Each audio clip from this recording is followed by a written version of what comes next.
大家好，夏天又到咯喎，條街咧最熱嗰陣咧，有時成30幾度喎。我哋落街買餸嗰陣咧，有時想行多一陣，行成2-3個鐘頭。哇，咁啲食物咧就好易變壞啦。咁但係普通嘅冰咧又好快溶喎。咁究竟點樣先可以令啲冰持久啲咧？我今日就教大家一個超級簡單嘅方法，唔單止超持久喎，仲好堅硬添。曾經有人做咗測試，就咁用水結成冰，打佢2錘就打碎晒啦。加咗棉花嘅水，就算係大隻佬啊，打極佢都唔爛喎，非常之堅硬。佢嘅原理啊就係好似水泥入邊加鋼筋，同埋植物喺泥土嘅根一樣啊，形成咗一個網狀嘅結構。當鐵錘嘅敲擊產生呢個裂縫嗰陣啊，冰入邊嘅棉花就阻擋咗裂縫向周邊蔓延，所以就會非常之堅硬啦。不過我今日唔係想講佢有幾硬，而係想講佢嘅融化速度有幾慢，持久力超強啊，成本又勁低。等我而家即刻教你點整啦。材料係非常之簡單嘅，材料有棉花同埋密實袋。嗱，呢個做法真係超簡單，包你行完街買完餸咧，幾個鐘頭啲冰都係唔溶噶。嗱，首先我哋揀一個手掌咁大嘅密實袋啦。我哋開緊啲棉花啦，包括你嘅枕頭嘅棉花啊，或者喺藥房買啲幾廿蚊一包藥用棉啊，超大包有排用。我哋攞啲出嚟先，將棉花搣碎少少啦，將棉花咧平均咁樣放個密實袋度，放到滿晒啦。我哋加啲水。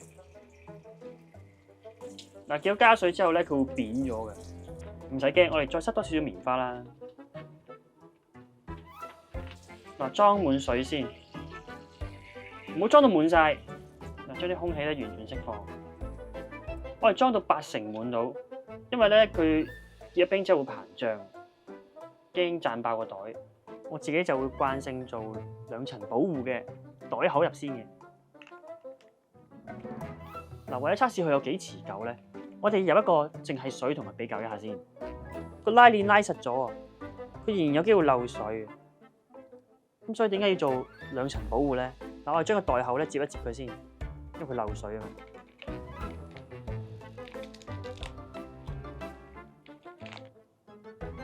嗱，咁樣就冇咁易漏水噶啦。接一接佢啦，淨係水同埋有棉花同埋水都做咗幾包嚟到做測試一下先。我雪櫃咧好多冰袋，我之前已經有好多噶啦。我哋平放啦，將佢。我哋跟雪佢1日半日，等佢完全結冰先。雪咗1晚啦，已經硬晒啦喎。嗱，我哋做測試，棉花水同埋出邊嗰啲冰袋，分別將佢擺喺一個唔保溫嘅箱上面，同埋擺喺個保溫袋度。佢哋保持冰嘅時間係可以做到幾耐咧？好，我哋而家擺喺室外試一試先。嗱，而家室外嘅氣溫係29度左右，時間咧就過咗2個鐘啦，睇下先。就咁冇遮冇掩咧，啲普通冰袋已經溶晒㗎啦，完全溶晒。咁普通水咧就溶咗80%，仲有嚿冰仔嘅。嗱，有棉花呢個溶咗1/3啦，入邊仲係好冰嘅，你見到。啊，表面就溶咗，因為佢完全冇遮冇掩，咁正常啦。保溫袋嗰啲現成冰袋咧，溶咗80%。水呢個就溶咗2成，棉花水呢個溶咗我諗唔夠1成，不過再擺下佢先。好，時間過咗4個鐘啦，睇下先。嗱，室外嗰啲咧全部已經溶晒啦，變晒做水啦。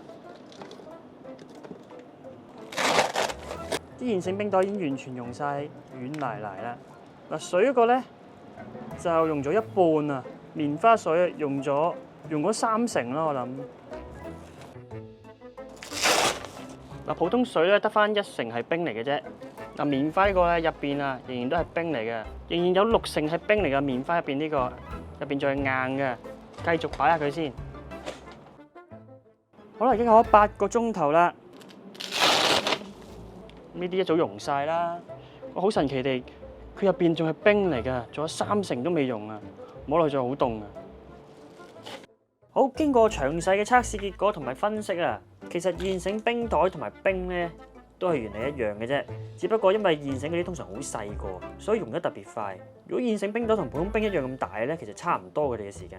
想持久一定係擺喺保溫袋㗎啦，擺喺室外咧幾個鐘就溶晒㗎啦。究竟點樣可以令到佢10個鐘頭都唔溶咧？經過我再實地測試啊，嚿冰越大嚿，或者係4個冰袋一齊擺埋一齊啊，佢保溫時間仍然可以超過10個鐘頭以上嘅。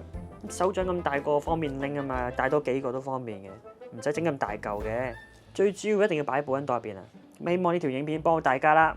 咁大家喺今個夏天啊，啲食物啊，室外啊都可以保持新鮮，冇咁易變壞啊！